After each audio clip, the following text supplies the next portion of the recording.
I'm Cassidy Thornton, 28 years old, and 3 weeks ago, my father stood up at our family reunion, grabbed the microphone, and said something about me in front of 68 relatives that I will carry with me for the rest of my life.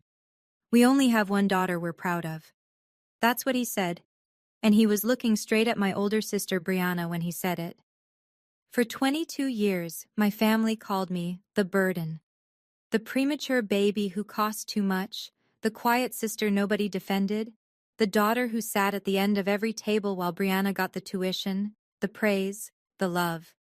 But what none of them knew, not my parents, not my cousins, not a single person in that crowd, was that 6 weeks ago on a Thursday night at my kitchen table, Brianna got drunk and confessed everything. The money she'd stolen from our parents, the nursing degree she'd faked, the lies she'd been feeding the family about me since I was 14, and I recorded all of it, 14 minutes that would shatter 22 years of silence. Before I tell you what happened when I pressed play, take a moment to like and subscribe, but only if you feel this story deserves it. And tell me in the comments, where are you watching from, and what time is it right now where you are? Now let me take you back 22 years, to a January night in Georgia, when I arrived in this world 6 weeks too early, and became the debt my family never wanted to pay. I came into this world 6 weeks early, on a Tuesday night in January, in a hospital 40 minutes from our house, because the closer one didn't have a NICU. My lungs weren't ready, my heart wasn't ready, nothing about me was ready. 3 weeks in the neonatal intensive care unit, $87,000 in medical bills. My parents had just closed on their first house 2 months before. My dad, Glenn, was driving trucks for a regional freight company. My mom, Jolene, had quit her receptionist job to stay home with my sister Brianna, who was 3. I know the exact dollar amount because my mother made sure I'd never forget it. She told the story at every Thanksgiving, every Christmas, every family gathering where there was an audience. Cassidy almost bankrupted us before she could even open her eyes, she'd say. Then she'd laugh, and the relatives would laugh, and I'd sit there holding my fork so tight my knuckles went white. When I finally came home from the hospital, small and fragile and wrapped in a yellow blanket, my sister Brianna looked at me in my crib and asked our mother a question that became the Thornton family's favorite joke for the next 2 decades. Can we send her back? Everyone laughed. My dad, my aunts, my uncles, even my grandmother Edith, though I'd learn later that she stopped laughing long before anyone else did. That question, can we send her back, followed me through every birthday, every report card, every holiday dinner. Brianna would say it when I spilled juice. My dad would say it when I got carsick on road trips. My mom would whisper it to her sister Ruth on the phone when she thought I couldn't hear. But I always heard. Growing up, I learned the rules of our family early. Rule 1, Brianna comes first. Rule 2, if something goes wrong, it's probably Cassidy's fault. Rule 3, don't complain about rules 1 and 2. When I was 10, I won first place in the county writing contest. My English teacher, Mrs. Hadley, called the house to congratulate my parents. My mom forgot to come to the award ceremony. That same week, Brianna placed 3rd in a school track meet, and we all went out to Olive Garden to celebrate. I remember sitting in that booth, holding my certificate under the table, wondering if anyone would ask about it. Nobody did. But it was the Thanksgiving I was 14 that cracked something inside me. Brianna told my mother, with tears in her eyes, because Brianna always knew exactly when to cry, that I'd stolen our grandmother Edith's gold pendant necklace, the one Grandma wore in her wedding photo, the one she'd promised to pass down. I hadn't touched it. I hadn't even been in Grandma's bedroom that weekend. It didn't matter. My mother believed Brianna instantly. I was dragged in front of 12 relatives in the living room and told to kneel and apologize to my grandmother for being a thief. I knelt. I cried. I said I was sorry for something I didn't do. 2 weeks later, the necklace turned up in Brianna's dresser drawer. My mother's explanation? It must have gotten mixed in with the laundry. Nobody apologized to me. Not my mother, not Brianna, not anyone. That night, I found my mother's old journal in the hallway closet. I don't know why I opened it. Maybe I was looking for proof that she'd loved me once. Instead, I found this line, dated the year I was born. Sometimes I wish we'd stopped at 1. I read it 7 times. I kept hoping the words would rearrange themselves. They didn't. I left home the summer I turned 18. I'd earned a partial scholarship to a state college 2 hours away. Nothing Ivy League, but I was proud of it. I needed my parents to cover the remaining $4,000 a semester. I brought the financial aid letter to dinner like I was presenting a case before a jury. My father barely glanced at it. My mother didn't look up from her plate. "We already spent enough on you," she said, "between the hospital bills and your braces and that inhaler you needed every winter. Cassidy, we just don't have it." That same month, my parents wrote a check for Brianna's full tuition at a private nursing program. $28,000. No partial scholarship. No questions asked. So I worked. 2 jobs, barista at 6 in the morning, data entry at a temp agency until 10 at night. I took 5 years to finish what should have taken 4, but I graduated with a degree in accounting and 0 debt. Nobody came to my ceremony. I wore my cap alone in a crowd of strangers and their cheering families. And still, I kept showing up. Every Christmas, I drove 2 hours with gifts I'd wrapped myself. Every Thanksgiving, I brought dessert nobody asked for. I sat at the end of the table. I slept on the couch while Brianna got the guest room with the quilt my grandmother made. I called my mother every Sunday evening. She picked up maybe once out of every 3 calls. I told myself it was enough, that if I just kept trying, something would shift, that the love was there, just buried under years of habit and financial stress and old resentment. I wasn't trying to earn their love. I thought I already had it, just trapped under something I hadn't figured out how to move yet. Until 3 months ago, when I discovered what my sister had really been doing behind everyone's back. It started with a coffee shop. I was grabbing a latte before work on a Tuesday when I saw a woman waving at me from a corner table. It took me a second. Then I recognized her. Megan Holt. She and Brianna had been in the same nursing program. "Cassidy, right? Brianna's sister?" She pulled out the chair across from her. "How's Bree doing? I haven't seen her since, first semester." I almost corrected her. Brianna had been telling the family she was a registered nurse for 8 years. She talked about patients she'd saved, overnight shifts that drained her, the calling she'd found. "First semester?" I repeated. Megan's face shifted. "Yeah, she stopped showing up after October. I figured she transferred, but—" She tilted her head. "Wait, your family doesn't know she dropped out?" I set my coffee down very carefully. "I just assumed everyone knew," Megan said quietly. I drove to work with my hands shaking on the steering wheel. That night, I couldn't sleep. I opened my laptop and started searching. The nursing program Brianna had attended, it had a public registry of graduates. I scrolled through every name from her year. Brianna Thornton wasn't on the list. I dug deeper. My parents had paid $28,000 for that program. When a student drops out in the first semester, the school refunds a portion of tuition, a significant portion. Brianna had never returned that money. She'd pocketed the refund and told everyone she'd graduated.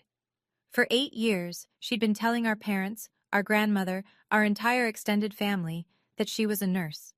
Showing up to holidays in scrubs she bought online, telling stories that sounded real because she'd memorized them from medical dramas. And nobody, not a single person, had ever thought to verify it. The second discovery came because of my mother's own mouth. About 2 months before the reunion, I was on one of those rare Sunday calls where Jolene actually picked up. She sounded tired, distracted. Midway through our conversation, if you could call it that, she muttered something I wasn't supposed to catch. "Your father's retirement fund looks thin. I don't understand it. The market's been fine." I'm an accountant. I notice numbers the way most people notice weather. Something in her tone pinched my attention, and I asked, casually, carefully, if she'd looked at the statements recently. "Brianna handles all that," Mom said. "She set up the online access for us. She's so good with that stuff, being in healthcare, she understands finances." I bit my tongue so hard I tasted copper. That night, I did something I'm not proud of. I called my dad's old landline and talked him through pulling up his retirement account online. He didn't know I was checking. I told him I just wanted to make sure his beneficiary info was up to date.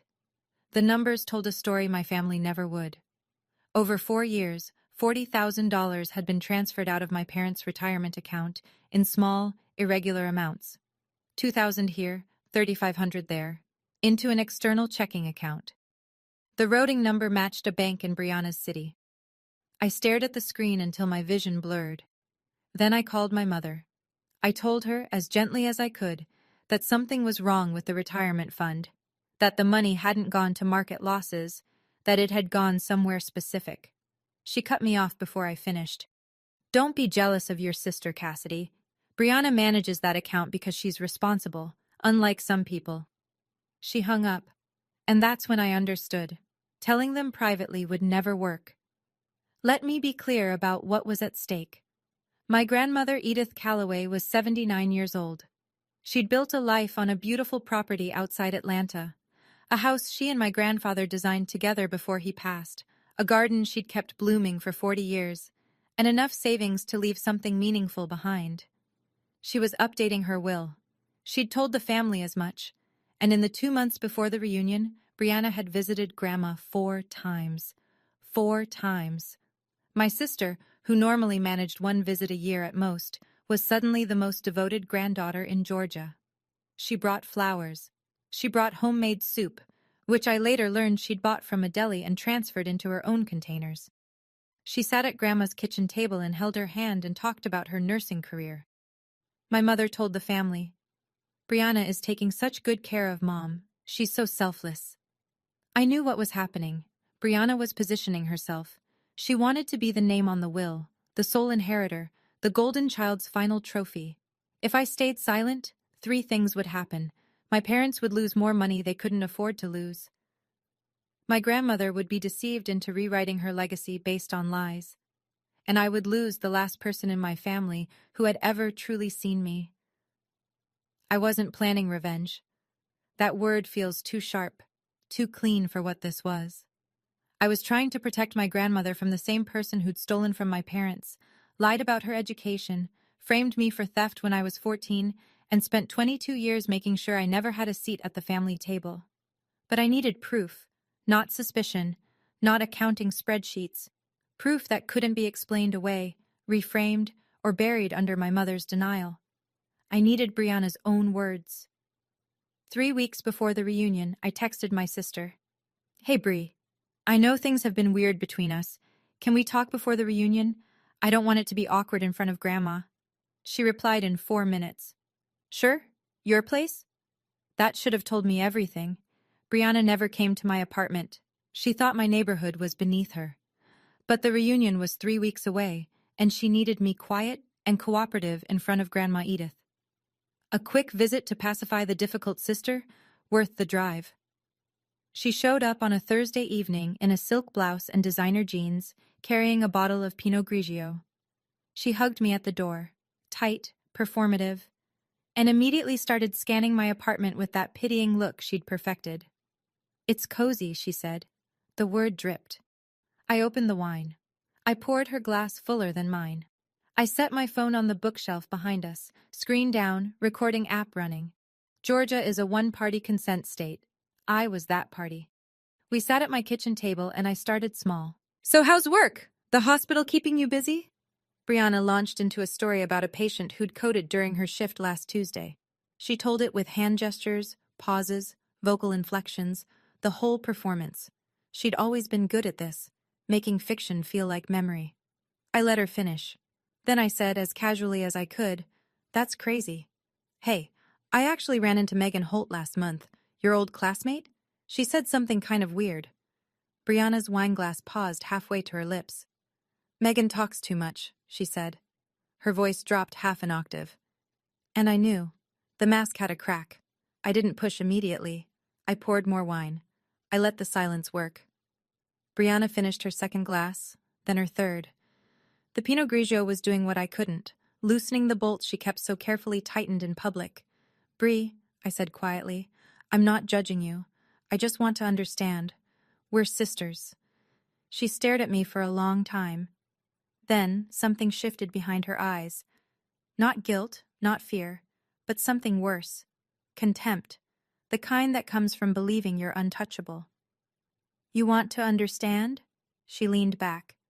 "Fine."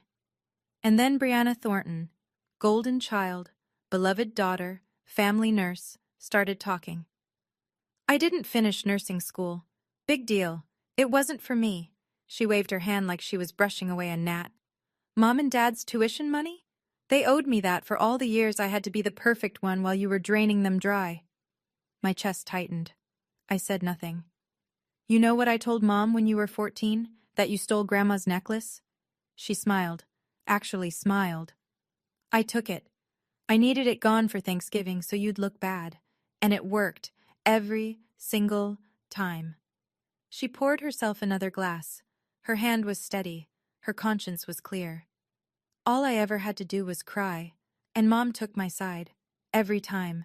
You were always so easy to push out of the way, Cass. You never fought back. You just took it. Under the table, my hands were trembling. My jaw ached from clenching. But I kept my face still. I kept my breathing even, because the phone on the bookshelf was catching every syllable. And Brianna wasn't done. The wine had peeled away the last layer. Dad's retirement account? Brianna tilted her glass, watching the light refract through the wine like she was admiring a jewel. I've taken about 40 grand over the last 4 years. Small amounts. They'll never figure it out. They think the market crashed. She laughed. A short, bright, careless sound. And Grandma? I asked. My voice was steady. Barely. Brianna leaned forward, elbows on the table. Why do you think I've been visiting her, Cass? She's rewriting her will.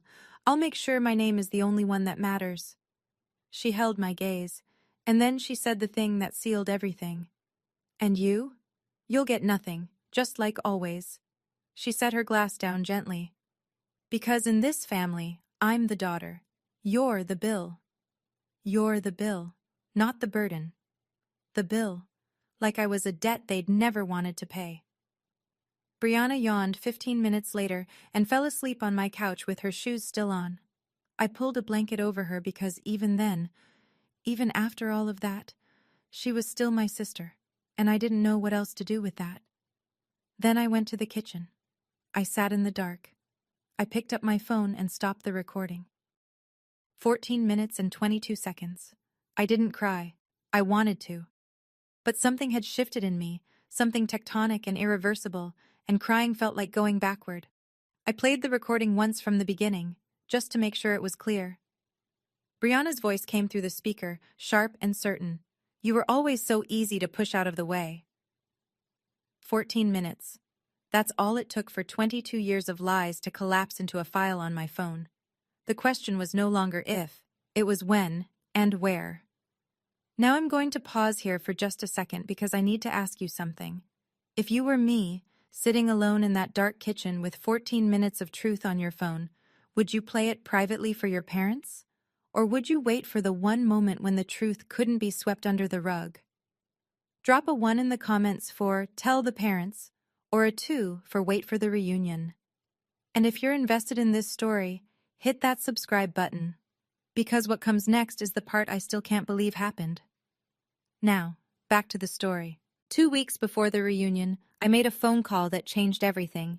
My Aunt Ruth picked up on the second ring. Ruth Calloway is my mother's younger sister, quieter, sharper, and the only person in the family who ever looked at me like I was a whole person and not a footnote. When I was 8 and had pneumonia, Ruth drove 3 hours in a snowstorm to sit by my bed. When I graduated college alone, she was the one who sent flowers. The card read, I see you, Cassidy, always have. Hey, sweetheart, she said. What's going on? I didn't tell her about the recording, not yet. I just asked, carefully. Aunt Ruth, have you ever thought something was off about Brianna? The line went quiet for so long I thought the call had dropped. Then Ruth exhaled slowly. I've been watching your sister for years, Cass. Something doesn't add up. The career stories, the money, the way she handles your parents. But I could never prove anything. She told me she'd tried, once. 3 years ago, she mentioned to Jolene that Brianna's stories about work seemed inconsistent. Jolene's response was immediate and nuclear. She stopped talking to Ruth for 6 months, cut her out of family group texts, told the cousins Ruth was going through something.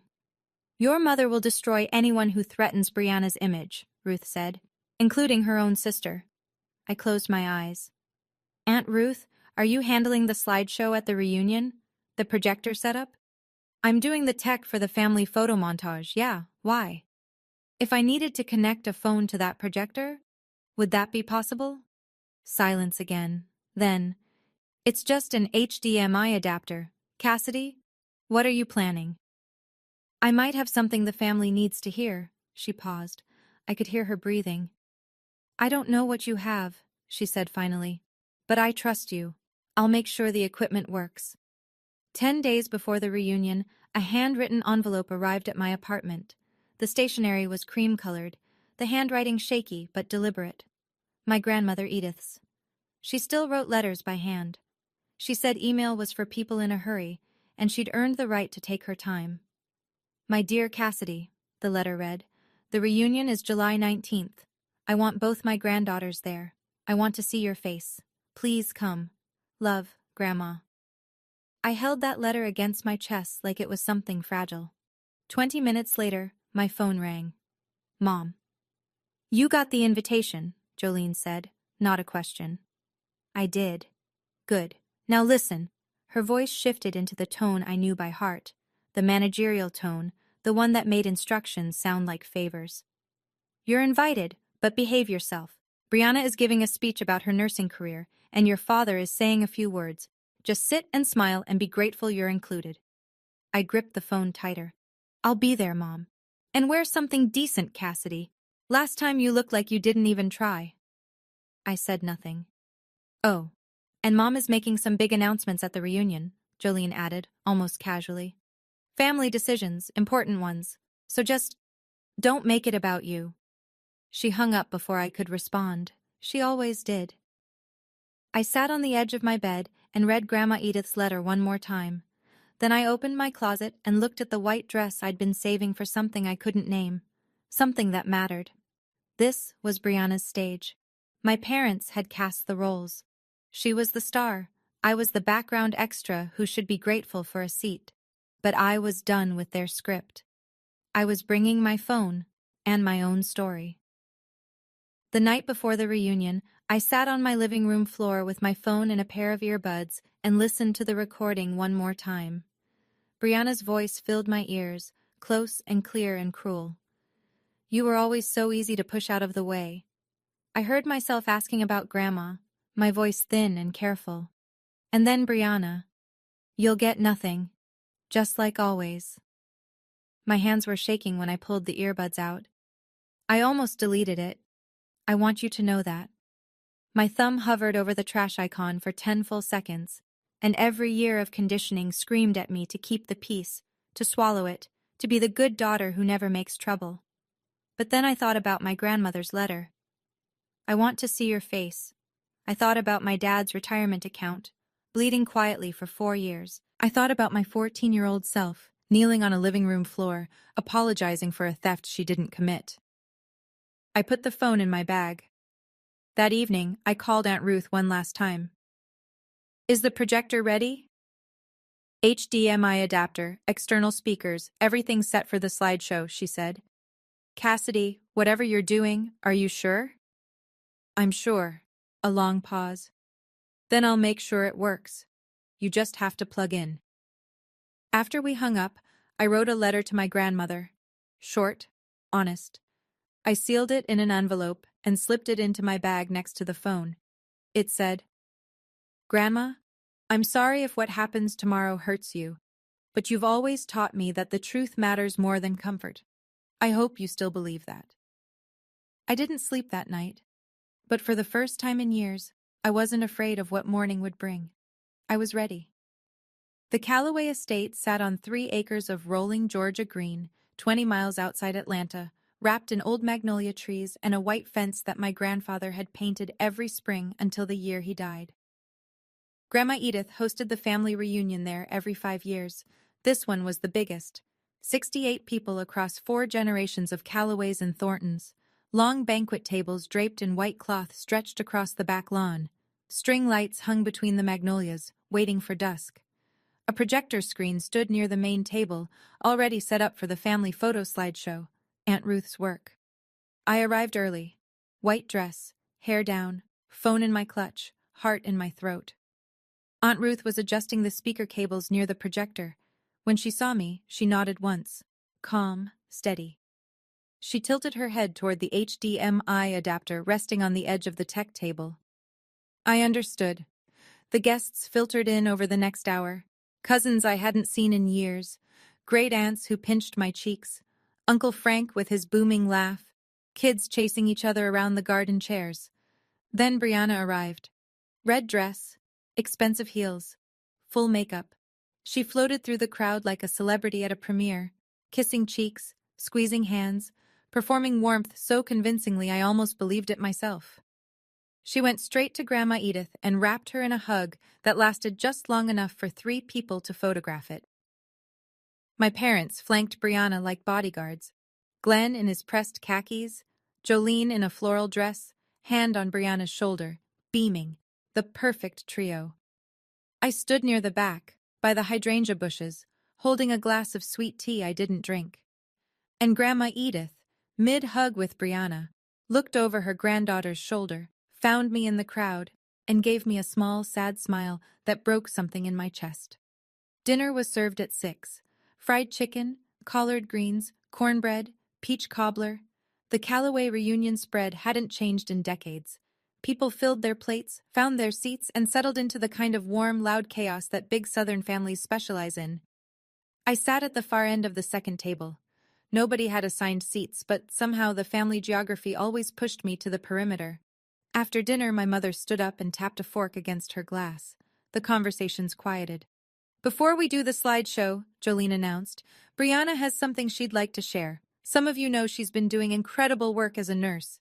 Bree, honey, come on up. Applause. Warm, encouraging, trusting applause from 68 people who had no reason to doubt. Brianna walked to the front with the ease of someone who'd rehearsed this in the mirror. She took the wireless mic from Ruth's tech table and smiled. The practiced, symmetrical smile that had gotten her out of every corner she'd ever been backed into. Thank you, Mom. She pressed a hand to her chest. Nursing has been the most rewarding experience of my life. Last month, I helped a patient recover from a stroke. She held my hand and told me I saved her life. People murmured with admiration. Grandma Edith nodded proudly. 5 minutes of pure fiction, delivered flawlessly. When Brianna finished, she got a standing ovation from the front table. My mother was crying, the graceful, single-tear kind she'd perfected at church. Then a great aunt at my table leaned over and patted my arm. "And what do you do, dear?" Before I could answer, my mother's voice cut across the lawn. "Cassidy works in accounting," Jolene said. "Somewhere." Scattered laughter. Brianna smiled into her wineglass. I felt my face burn, but I kept my hands flat on the table. Not yet. The sun was sinking behind the magnolias when my father stood up. Glenn Thornton was not a natural speaker. He was a quiet man who'd spent his life driving trucks, watching ESPN, and agreeing with whatever Jolene told him was true. But tonight, Jolene had given him a script, and he read from a folded piece of paper she'd tucked into his shirt pocket before dinner. "I want to thank everyone for being here," he started. His voice was thin through the mic. This family means everything to us." He paused, looked at Brianna, who sat at the front table next to Grandma Edith. "Jolene and I," he swallowed. "We only have one daughter we're truly proud of." The lawn went still. "Brianna, you are our greatest achievement. Everything you've done, your career, your heart, the way you take care of this family, we couldn't have asked for a better daughter." Applause, not thunderous. There was an awkward undercurrent, a few people glancing around, a cousin shifting in her chair. But enough people clapped to make it feel sanctioned. Nobody looked at me. Nobody needed to. I sat at the back table, 68 people in front of me, my father's words still hanging in the summer air like smoke. "We only have one daughter we're truly proud of." He hadn't misspoken. He hadn't been ambiguous. He had said, in front of every aunt, uncle, cousin, and grandparent in our family, that I didn't count.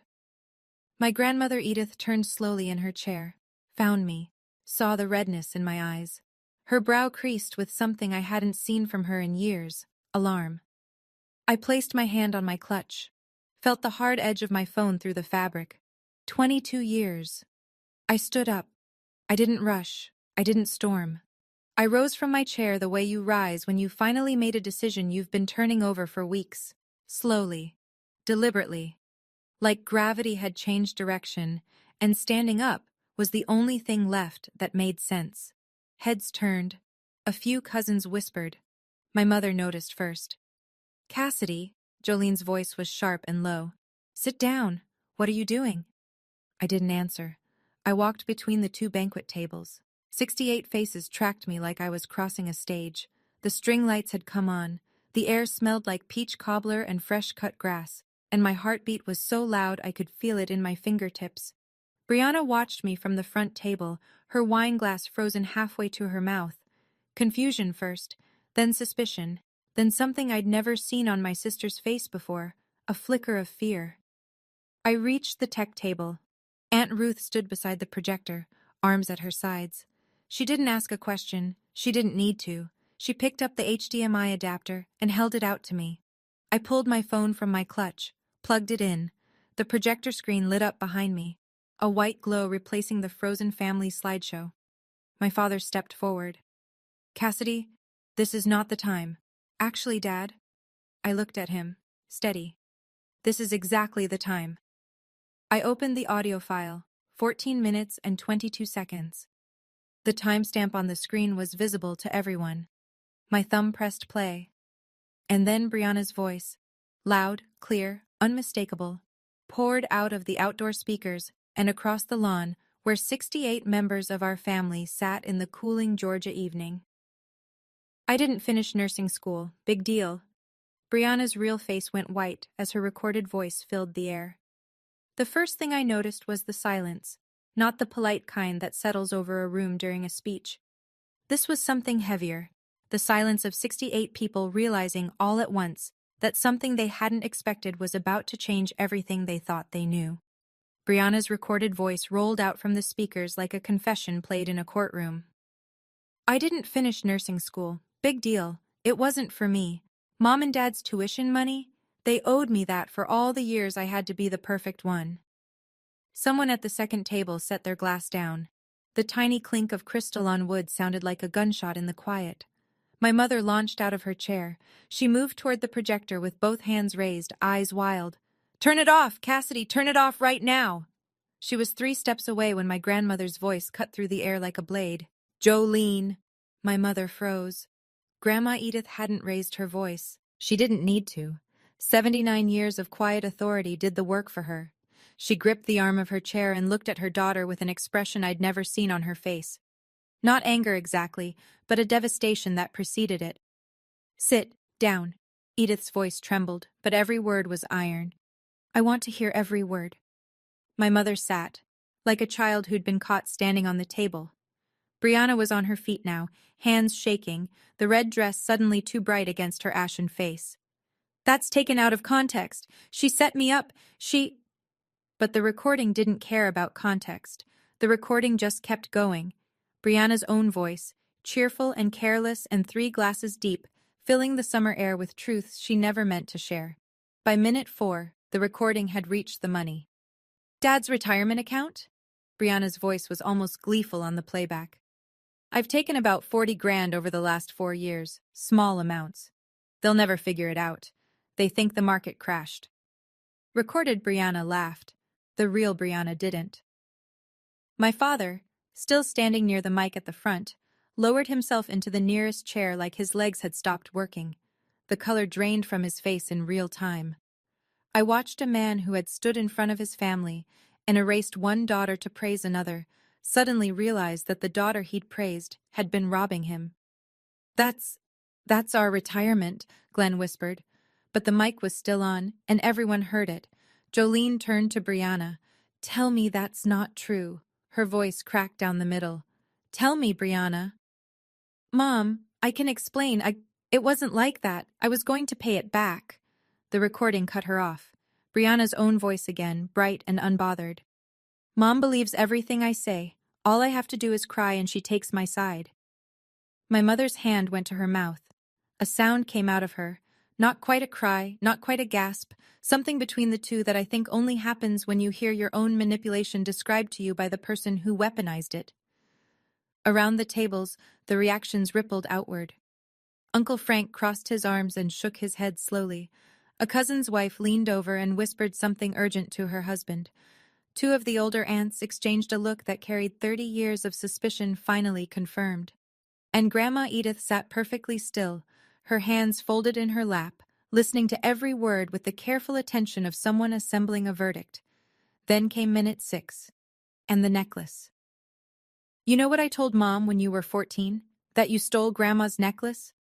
Recorded Brianna's voice was warm with wine and self-satisfaction. "I took it. I needed you out of the picture for Thanksgiving, and it worked." The sound that came from my grandmother was small, but it stopped everything. Edith pressed her hand flat against the table. Her fingers were shaking. She turned and looked at me, not with pity, but with a horror that told me she was reliving that Thanksgiving. The 14-year-old girl on her knees, apologizing for a crime she hadn't committed. The granddaughter she'd watched be humiliated while the real thief stood beside her, dry-eyed and smiling. "Oh, sweetheart," Edith whispered. I don't think anyone else heard her, but I did. The recording rolled on. Minute 7. "Why do you think I've been visiting Grandma? She's rewriting her will. I'll make sure my name is the only one that matters." Edith's grip on the table tightened until her knuckles went bone white. "And you?" Recorded Brianna leaned into the mic like she was sharing a secret. "You'll get nothing, just like always, because in this family, I'm the daughter. You're the bill." That was the moment Brianna ran.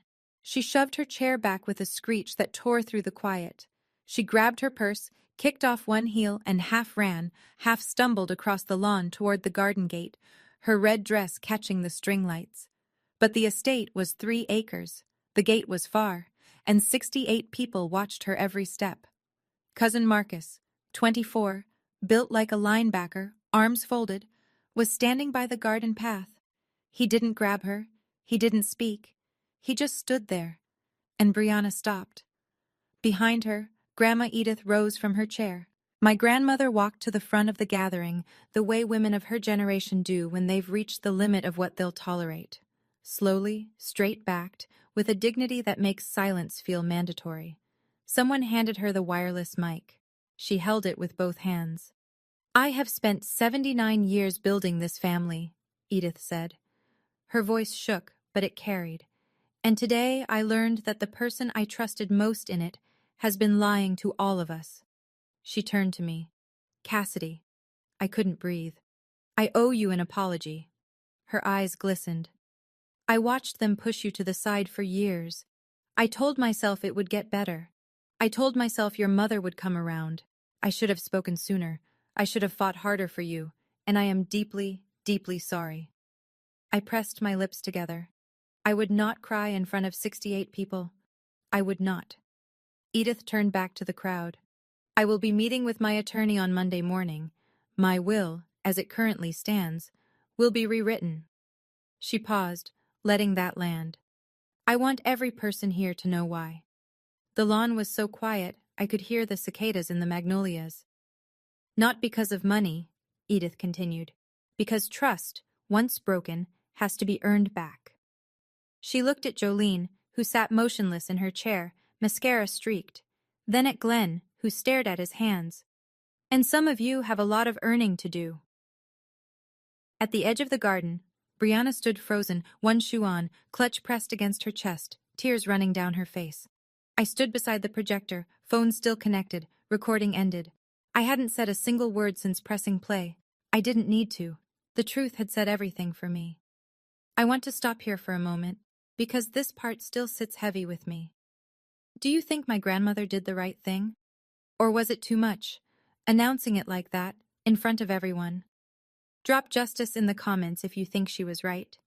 Drop too far if you think the will conversation should have stayed private. I genuinely want to know what you think, and if you haven't subscribed yet, we're not done. There's still fallout I need to tell you about. Let me keep going. The reunion didn't end, it fractured. After Grandma Edith's announcement, the gathering split like a cell dividing. Nobody left. This was too seismic to walk away from. But the lawn rearranged itself into clusters, each one processing a different piece of what had just happened. The older relatives, Uncle Frank, Aunt Lois, the great aunts who remembered Edith's late husband, gathered around my grandmother like a protective ring. Frank put his hand on Edith's shoulder and said, low but audible, "We're behind you, Edith, whatever you need." A group of younger cousins drifted toward me, not accusing, not celebrating, just present. My cousin Danielle, who I hadn't spoken to in 3 years, touched my elbow. "How long have you known?" she asked. No judgment, just wanting to understand. And Brianna came back.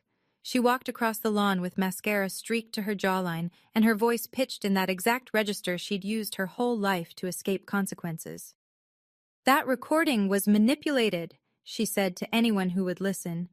"She set me up. She got me drunk. This is entrapment." Most people looked away. A few shook their heads. Then Aunt Ruth spoke.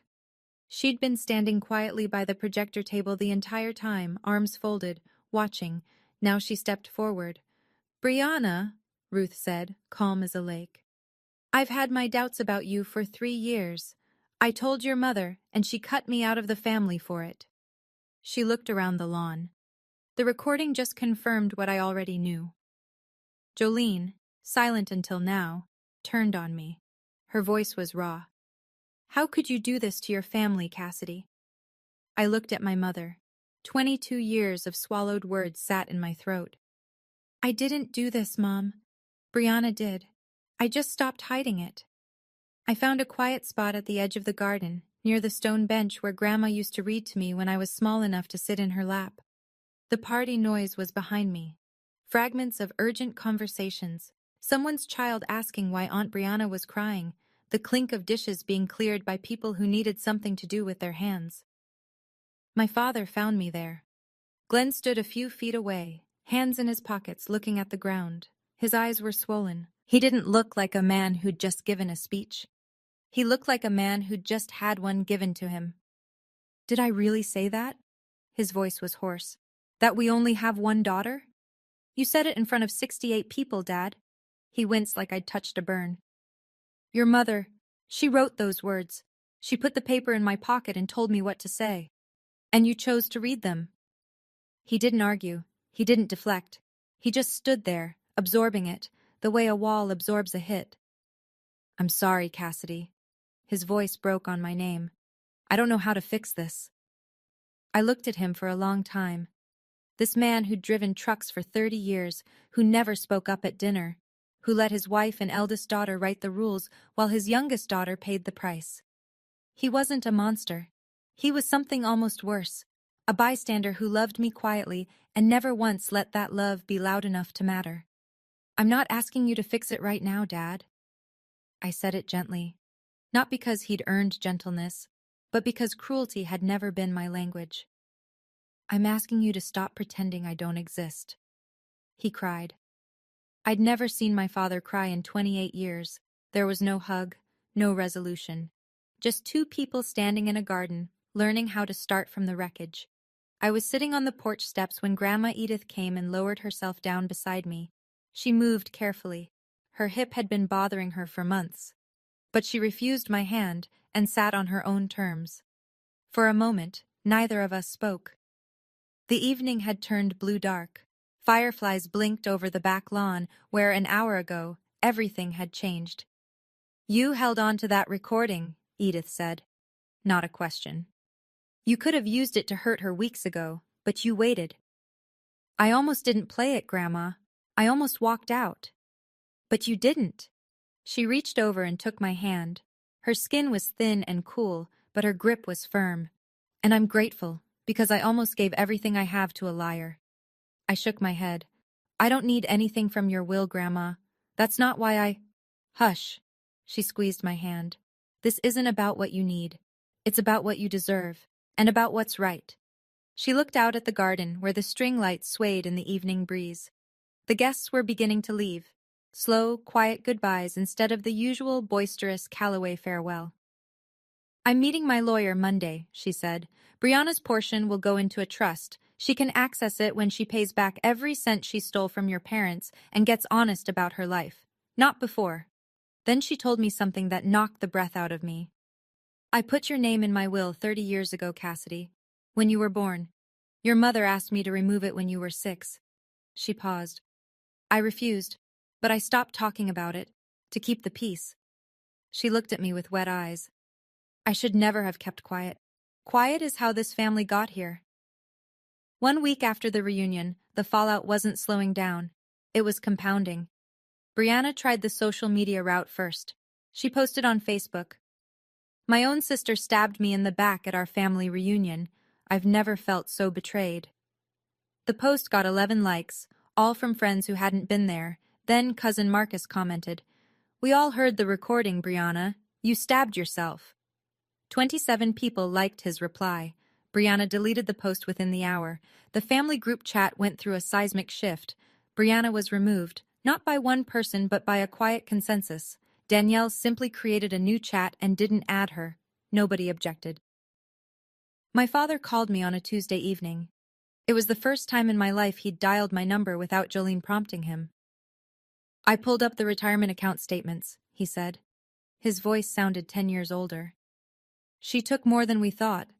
$42,300. Cass, it's all documented. The transfers, the dates, everything." I closed my eyes. "What are you going to do?" "Your mother and I are meeting with a financial advisor this week, and maybe a lawyer." He paused. "I should have listened to you when you called." "Yeah, Dad, you should have." There was something else, too. The nursing career, the one Brianna had performed so beautifully at the reunion, the one she'd used to impress Grandma and charm the family. It fully unraveled. A cousin who worked in healthcare asked around. Brianna wasn't a nurse. She wasn't even a certified nursing assistant. She was a receptionist at a chiropractic clinic 30 miles from her apartment. She answered phones and scheduled appointments. She'd been doing it for 6 years. Every story she'd told, every patient she'd saved, fiction, every word. 2 weeks after the reunion, my mother called. I almost didn't pick up. My phone sat on the kitchen counter, vibrating with her name, and I watched it ring twice before I answered. "Cassidy?" Her voice was small, smaller than I'd ever heard it, deflated, like someone had let the air out of the woman who'd controlled our family's narrative for 25 years. "I didn't know about the money," she said. "Or the necklace. I swear to you I didn't know." "I believe you didn't know about those things, Mom." I kept my voice level. "But you knew how you treated me. You didn't need a recording to know that." Silence. The kind that stretches until it becomes its own answer. "I was so scared when you were born." Her voice cracked. "The doctors told us you might not survive the first night. And then you did, and the bills came, and your father and I were drowning. She stopped. Started again. "I think I blamed you for something that wasn't your fault, and once I started, I couldn't figure out how to stop." I gripped the phone. Part of me, the 14-year-old girl still kneeling on that living room floor, wanted to hang up. Another part of me, the part that had spent 22 years calling every Sunday, held on. "Can you forgive me?" she whispered. "I'm not ready for that yet, Mom." I said it without cruelty, without edge, just honest. "But I'm not closing the door." A long, shuddering breath on her end. "If you want a relationship with me," I continued, "it starts with honesty. No more choosing sides. No more erasing me from the family. No more letting Brianna write the story." She didn't argue. She didn't deflect. She just said, "Okay." It wasn't resolution, but it was the first honest word she'd said to me in 22 years. 3 weeks have passed since the reunion. That brings us to now. To today, as I'm telling you this story. Grandma Edith met with her attorney the Monday after the reunion, just as she promised. The new will divides her estate fairly among her children and grandchildren, but Brianna's portion is held in a conditional trust. The terms are straightforward. Brianna must repay every dollar she took from our parents' retirement account and provide verified proof of employment and education before the trust releases. No loopholes, no shortcuts, just accountability. My father and his financial advisor combed through 4 years of statements. The total wasn't $40,000. It was $47,200. Brianna had been skimming right up until 2 months before the reunion. Glenn and Jolene are consulting a lawyer about their options. They haven't filed anything yet. I think part of them is still in shock. Brianna hasn't spoken to anyone in the family. Her apartment in Augusta is empty. A cousin drove by to check. The word through the family grapevine is that she moved to Nashville to live with her boyfriend. She hasn't returned a single call. As for Aunt Ruth, Grandma Edith invited her back into the family circle the day after the reunion. 3 years of silence, broken by a single phone call. Ruth told me later that Edith said, "I should have listened to you. I should have listened to both of you." Last week, I received an email from my grandmother. No formal language, no legal talk, just one line. "Come visit me anytime, sweetheart. The guest room is yours. It always was." I read that email 4 times. And unlike my mother's journal entry from 22 years ago, the one that said she wished she'd stopped at 1, these words didn't make me wish they'd change. They were exactly right. It's a Thursday evening. I'm sitting in my apartment, the same kitchen where Brianna drank 3 glasses of Pinot Grigio and dismantled 22 years of her own lies. The wine stain on the table is still there. I haven't cleaned it. I'm not sure why. People keep asking me if I feel guilty, if I regret playing the recording, if I wish I'd handled it differently. Here's my honest answer. I didn't play that recording to destroy my sister. I played it because for 22 years, my family had been telling a story about me that wasn't true, and I was the only person who could change the narrative. Not with anger, not with speeches, just with the truth, played out loud in a space where it couldn't be whispered away. Do I wish it hadn't come to that? Every single day. But I know what would have happened if I'd stayed silent. My grandmother would have left her legacy to a liar. My parents would have lost more money they couldn't afford, and I would have spent the rest of my life sitting at the end of the table, hoping someone would notice I was there. I'm done hoping, not in a bitter way, in a free way. I still love my parents. I still love my sister. That's the part people don't understand about setting boundaries. It's not about stopping love. It's about stopping the part where love gets used as a leash. My phone buzzes, a text from my dad. "Thinking of you today." 3 words. No apology, no grand gesture. Just acknowledgement that I exist. That I'm his daughter too. It's not perfect. It's not the family I wished for when I was 10 years old, pressing a writing contest certificate against my chest in an empty auditorium. But it's real. And real is enough for now. Last Saturday, I drove to Grandma Edith's estate. The reunion tables were gone. The projector was packed away. The string lights still hung between the magnolias, but they were off now. Just thin, dark wires against the Georgia sky. Grandma was waiting on the porch in her rocking chair, a pitcher of sweet tea sweating on the side table. She waved when she saw my car turn into the driveway, and something about that wave, small, eager, like a kid spotting a friend at school, made my chest ache in the best possible way. I sat beside her. We didn't talk about Brianna. We didn't talk about the recording, or the will, or my mother's phone call. We talked about her garden. The hydrangeas were blooming late this year. We talked about my job.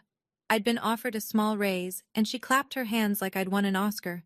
We talked about my cat, Penny, who had learned to open the kitchen cabinet and steal treats. Grandma laughed at that, a real laugh, the kind that crinkled her whole face and made her reach for my arm to steady herself. "Tell me about your life, sweetheart," she said eventually. "The real version, not the one your mother edited." So I did. I told her about my apartment, my morning runs, the book club I'd joined, the friend who taught me to make sourdough. Small things. True things. "You sound happy," she said. "I'm getting there, Grandma." We sat on that porch until the fireflies came out. No drama, no audience, no performance, just a grandmother and her granddaughter catching up on 22 years of conversations they should have had a long time ago. I spent 22 years being their burden. But it turns out the heaviest thing I ever carried wasn't their disappointment. It was my own silence. And I finally put it down. Before I go, here are a few things this whole experience taught me. 1. Silence doesn't keep the peace. It just lets the loudest voice in the room write the story. 2. Protecting someone from the truth isn't love. It's control wearing a nicer outfit. And 3. You don't need anyone's permission to stop being invisible. If any of this hit close to home, if you've ever been the family scapegoat, the overlooked one, the person who kept showing up even when no one saved you a seat, I want you to know you're not alone. Drop a comment and tell me your story. I read every single one, and if you want more stories like this, I've linked a few of my favorites in the description below. Hit subscribe and tap that bell so you don't miss the next one. Thank you for being here. Thank you for listening. It means more than you know.